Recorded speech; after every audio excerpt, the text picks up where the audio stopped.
Hello everybody and welcome to the You Girls podcast. I'm Maria Chiara and together with Ella, Amber and Eva, we're going to explore topics such as politics, youth participation, community and the role of the European Union in all of this. This is the first episode of our podcast and it's about the involvement of young people in the civic and political life. Today we have Jerry McCarthy with us. Jerry has been a long-time community activist here in Dublin. Hi Jerry. Hello, Maria Chiara. And we have two young people here, Mia and Katie. Hi. Hello, everyone. Do you think young people are involved enough in political and social issues? That's a good question.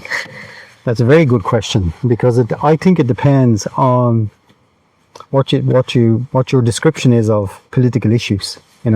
And I've just finished two projects recently involving a lot of young people. One was called Label Jars Not People, which was about an challenging anti-racism in society and in their community. And within that, I would say we had huge participation from young people because it was aimed at activities that they were interested in. Like, for instance, we had musicians, which was like big event, music for inclusion. And I think it was driven by young people because, one, they like music, but also using music as a tool to convey the message that they were against racism and for inclusion. That was one part of the project. The other part of the project involved a different group of young people. It was around using art.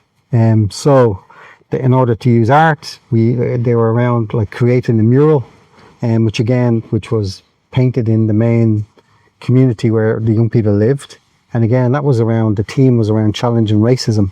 So they had to think about that. They had to talk to their friends, their neighbours, and then come up with a common drawing that actually it showed that some people could physically see something. So that was the purpose of using art.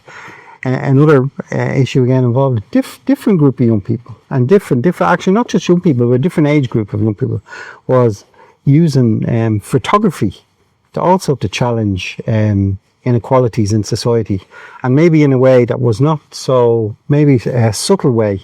For instance, the project was showing people from different communities who have come to Ireland and making it their base, their new home to live, and showing how their contribution to society, how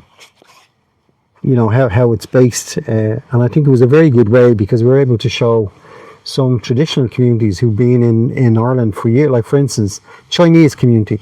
Like if people think about, foods in Ireland, the change in society. So by having somebody who owns a Chinese restaurant, having him as part of photography, they all could immediately identify with him. But what was interesting was they didn't identify with him as an immigrant. It was like he was part and parcel of the community already because it's something they use all the time. I thought that was interesting. The other one was people in the tech shops, the IT shops, to Chinese guys.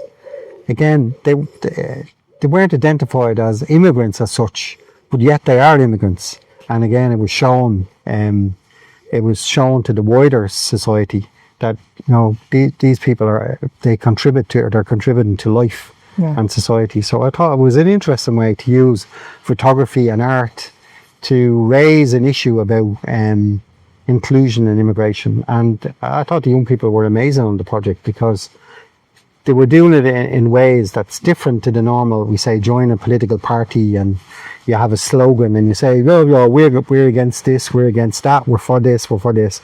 But this was clearly a different way of approaching politics. Mia, in your opinion, what are the biggest barriers that prevent young people from participating?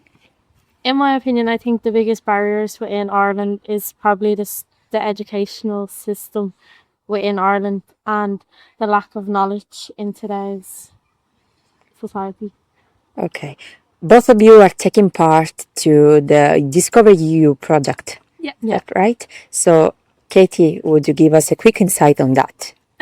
Discover EU is a program which encourages people, like young people who probably wouldn't have got the chance to go and travel around Europe. It gives them the opportunity to go and explore new cultures and see new places, and gives them the opportunity to do that, and it gives them the budget.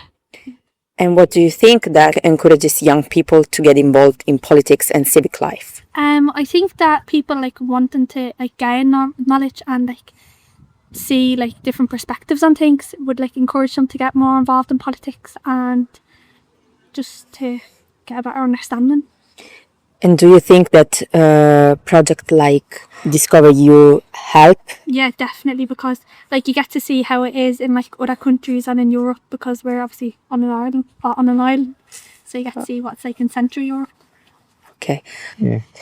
During your career, what changes have you noticed in the way young people participate in society and politics? That's a hard one. Huh? No, it is a hard one, yeah, because I mean, over the years, like the young people have never been, they've never been encouraged to be the forefront in politics in Ireland. You know, I've never seen them, you know, any political party. They will always say they have their youth wings, and they have, like, for instance, Ógra Fianna Fáil, which would be the young Fianna Fáil branch that they recruit from the universities. But in the wider communities, there wouldn't, I've never seen a huge involvement of young people in sort of political parties. Yeah. And what are the biggest barriers that prevent young people from participating in politics?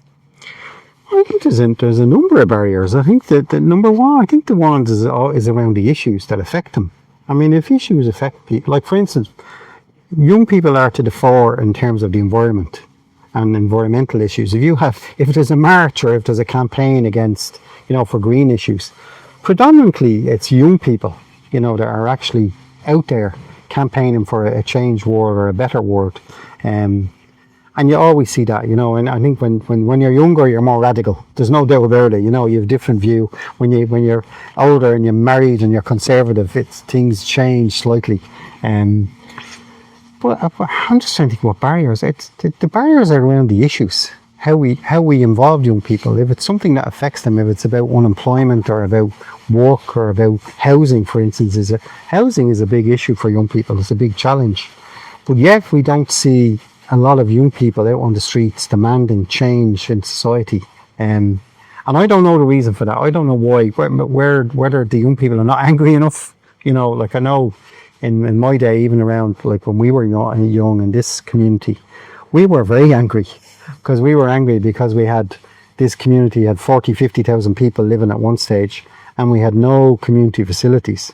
And it was when people came together to make demands on the government to change things is how things happen. Mia, what advice would you give to your peers? Advice that I'd give to my peers is to just speak your mind. Don't let anybody influence your thoughts, whether they're right or wrong. You still have a voice, and to use it, because you shouldn't allow someone else to influence your perspective on things. What about you? Yeah, I think the same as Mia, and I would encourage them to like think more about politics, because like they are gonna have to start voting, and they have to have their own opinion on things to see what way they want their country to be.